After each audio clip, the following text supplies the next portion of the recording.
Welcome back to the Complete History of Coffee. Today we have another special episode for you. I had the pleasure of being able to interview two individuals who started their own coffee company based off of a legendary account, which we've already heard, but it's a little bit different than the one you're familiar with.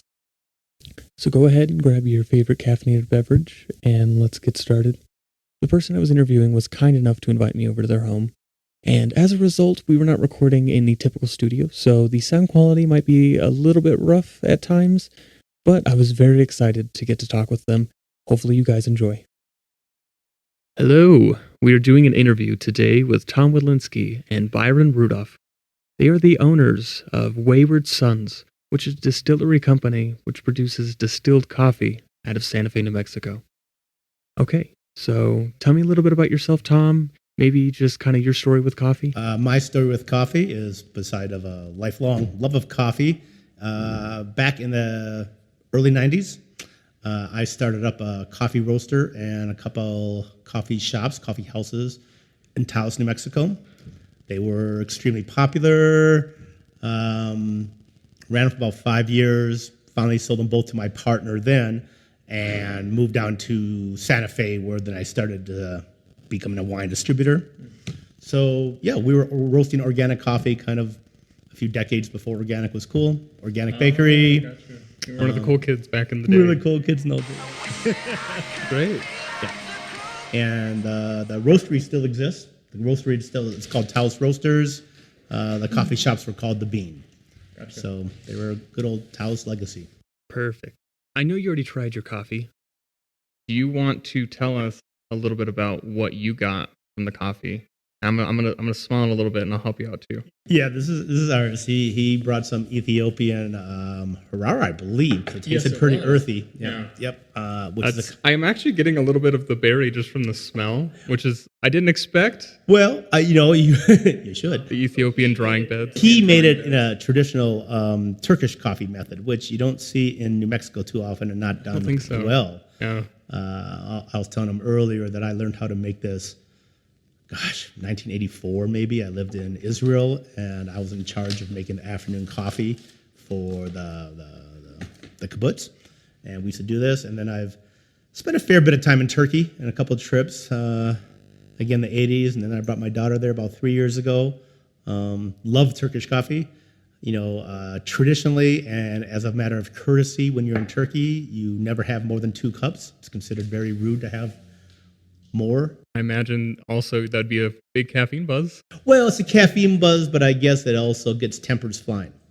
So it's considered discourteous to have more than 2 cups of Turkish. Maybe it's like alcohol. Maybe maybe stop it at 2. At least wait another hour. Oh yeah, get some food first. Little hot-headedness over there doesn't hurt at all. Yeah. So when I was trying this, I got a little bit of the earthy, a little bit of the chocolatey. Didn't really taste as much of the berry flavor though.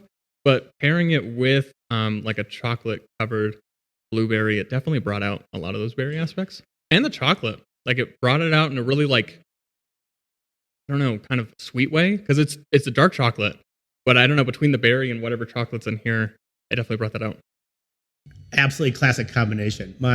My sense in general is I don't like mixing my coffee with chocolate because I love coffee and I really love chocolate.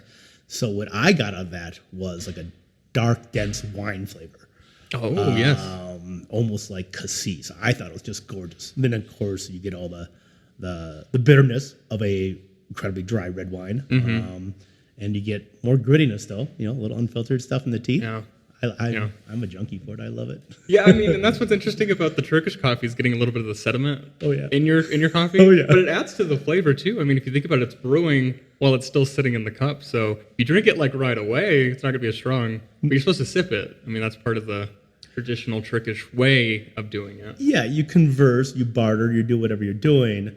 But in Turkish, you're only getting about an ounce anyhow. And, sipping doesn't take too long. I like to have it when it's still hot. Yeah, I mean, you could say the same for wine though.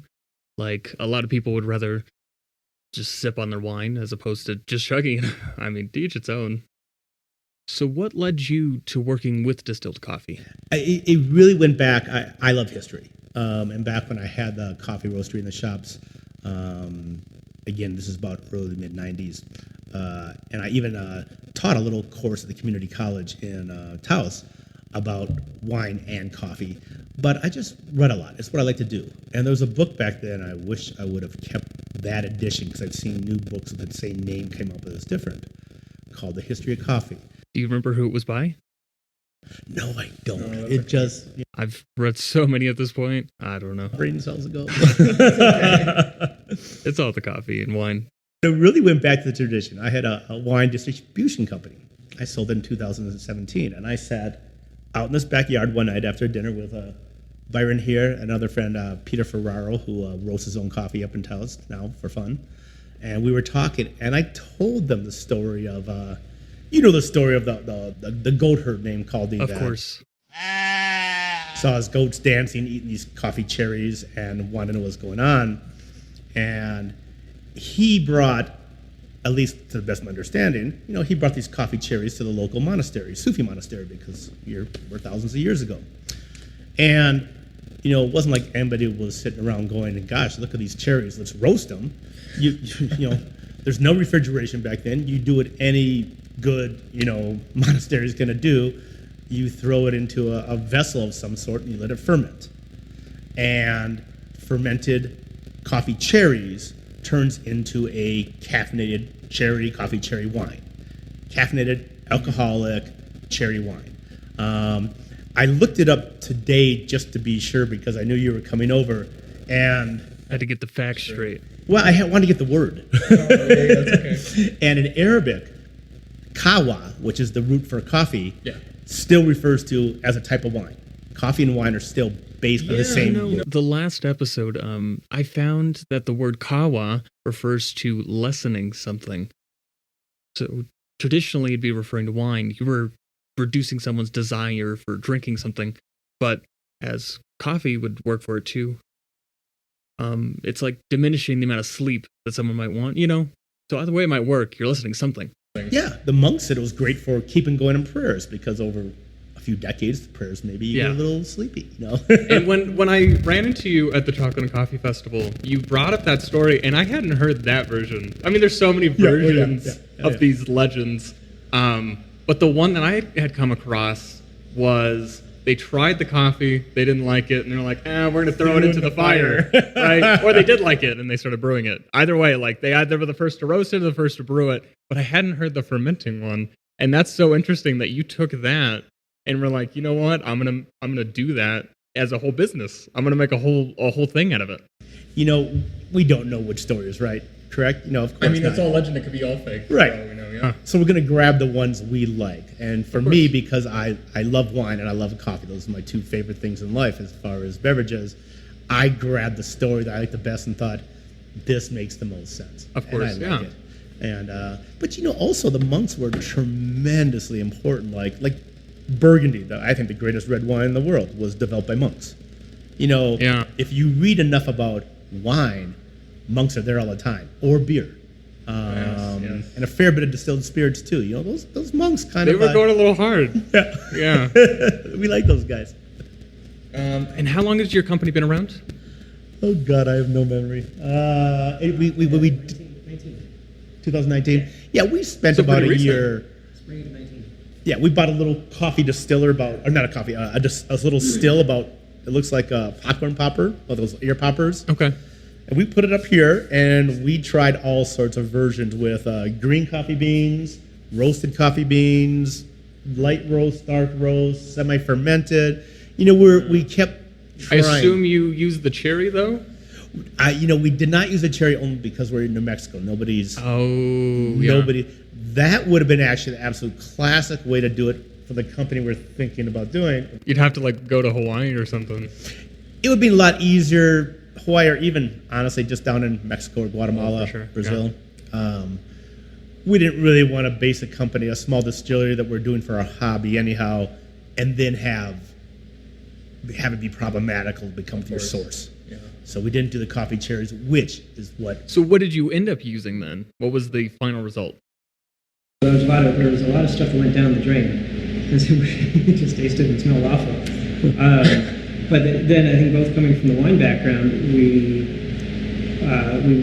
we're looking at something that wasn't going to hit you in the back of the head or be overwhelming. We want to look for elegance, layering, some kind of the fruity quality of coffee versus the bitter quality of coffee, and something that had an elegance and sophistication to it. And so, when talking about where do you get that in wine, or where do you find that in coffee, was higher altitude, harder beans, lighter roast, and going to whole bean. So it was just kind of that. So the discussion just evolved somehow, just in terms of like what we were looking for and what we weren't looking for in the profile of this strange idea we had. And we had no time frame, so we could just practice all we wanted until we found what we wanted. What we ended up doing is going right back to the same roaster that I'd purchased back in the 90s and having them roast us up coffee. And what our end product ended up being is we thought it was best to take the coffee, cold brew it. Right. Cold brew it. So you got, now we do it, is it 100 gallons at a time? Yeah, so the cold brew, we wanted to extract less acid and less that bitterness, so we went to a cold brew with whole bean versus grind. Gotcha. So to do that, and yeah, it's 100 gallons at a time. I've never tried making cold brew out of whole bean. That sounds very interesting. It's pretty darn good, yeah. Really? So then, once the brew is done, we'd add in organic sugar and yeast. That's all the ingredients. There is nothing else. Okay. And over about 48 hours? No, the fermentation's about 5 to 7 days. Oh, thank you. Okay. This is the guy. It's about a week. Yeah. Gotcha. So it's about 2 days. It's 2 days of making the coffee, and then about 5 to 6 days of fermentation before it goes completely dry. Yeah, the tank's bubbling over. It's fermenting. Bubbles are coming out. The beginning of the fermentation process and the aromas coming off the fermentation tank are absolutely incredible. I should have prepared that one. That's very cool. What did I say? It was mocha brownies in the oven or something like that. It's an intoxicating smell or aroma. It's really very cool. No, it's great fun. So then, again, if we were going really back to the time of the Sufi monks, that's what we would have served. But we're not scientists. We weren't building a huge distillery. We got a tiny little state-of-the-art distillery. Well, I'm sure. That's what they're doing. It's just a bunch of monks. They're just like, we're just gonna put some stuff together. Yeah, but we didn't want to put this coffee wine, kawa, I guess it would be called, in the bottle, because then we were worried about like a batch going bad. We don't know. Nobody's ever done this for 1,000 years. So then we decided, okay, we'll take this wonderful coffee wine, about 8.5 alcohol. How much alcohol? About 11.5%, 10%. Coffee wine. And then we put that through the still, mostly because it became a product that then was a heck of a lot easier to put in a bottle than... Yeah. No, that makes sense. I think that's really cool that you guys use cold brew, because I know I've tried coffees doing it as a regular brew versus iced coffee or French press or cold brew, and it's so different when it's a cold brew versus almost anything else, honestly. It brings down certain aspects of the flavor, but it'll bring out other aspects. And that's actually kind of, I don't remember how we arrived at that, but that's the evolution I went to, because a lot of the stuff that we started with, it just tasted awful. It seemed too much acid. Too much acid, too much kind of that ashtray smell that you get out of the roasted bean. Oh, that makes sense. And how long are you guys brewing the coffee whole bean for? About 48 hours. Okay. Because I think normally it'd be maybe like 20 to 24 hours if it was ground. In my experience, at least. Yeah. So I guess you just have to brew it a little bit longer, but that's cool though. And it's just swirling the beans around and getting them to 4 or 5 times a day. Yeah. Okay. Well, what are we trying, Tom? This is distilled coffee. That's distilled just coffee. We described to there. It smells like coffee, but it smells like straight liquor. Yeah. And like going up in my nose with a mix of coffee. It's 80 proof coffee. It comes off the I suppose still. we're sipping it, but I also feel like I'm supposed to just like take this as a shot. What's it come off the still at? So what was that? What degree of alcohol does it come off the still? About 174 proof. So 174 proof. It comes off the still. Cut it back with distilled water. So yeah, it comes off the still 174, and then we bring it down with just pure water. To about 125 proof. I was like, so without that, it'd just be like moonshine. Right. So we bring it. So that's a barrel proof. That's traditional barrel proof. Mm-hmm. And then it goes into a used rum barrel that held rum in South America. And so by this time it's a neutral barrel, but so 125 proof is barrel proof for most liquors or most spirits. and then it sits in that barrel for approximately 30 days, and then gets bottled. Wow. Watch spin we bring it down to 80 proof in the bottle. Such a process. That's so cool. When I was at the Starbucks roastery in Chicago, you go to the top floor and that's where all the like mixed drinks and stuff are. But I wanted to try a cold brew flight. So they had regular cold brew. You could get barrel whiskey, like aged barreled whiskey. And then they also had a cold brew that was aged in a whiskey barrel. And honestly, it was crazy trying that cold brew because it tasted like whiskey. But I'm like, there's no alcohol in this. Why does this taste like whiskey if there's no alcohol in this? So it was just crazy that it actually makes a difference using some sort of like barrel aging process with that. I'll bet you that coffee picked up trace amounts of alcohol.